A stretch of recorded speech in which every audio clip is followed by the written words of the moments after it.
Nessuna polemica nel movimento e no al terzo mandato. L'ex premier e leader del Movimento 5 Stelle Giuseppe Conte ha fatto tappa oggi a Trieste, dove ha visitato gli spazi della ex Ferriera di Servola, un recupero eccellente che ha garantito occupazione e ambiente effettuato dall'allora ministro Stefano Patuanelli.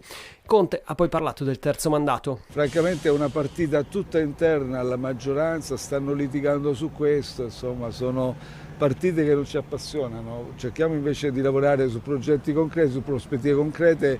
Il Paese è in grande difficoltà sul piano economico, sul piano sociale, i territori, i cittadini, famiglie, imprese sono in difficoltà, l'unica prospettiva qui è quella del riarmo ed è una prospettiva assolutamente folle che denunciamo perché non porterà a nessuno sviluppo, nessuna prospettiva di sostenibilità. Sul fronte delle presunte divisioni tra l'area pordenonese e il resto del movimento, Conte ha ridimensionato le questioni. Lei parla di un clima non serenissimo, però ho incontrato anche, continuerò oggi a incontrare i nostri attivisti, i nostri coordinatori, i responsabili del coordinamento territoriale.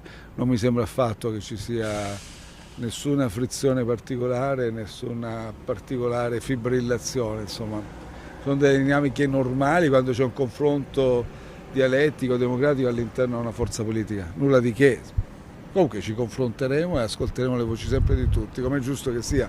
È un'occasione anche per contribuire a rinnovare l'energia e l'entusiasmo di tutti gli attivisti.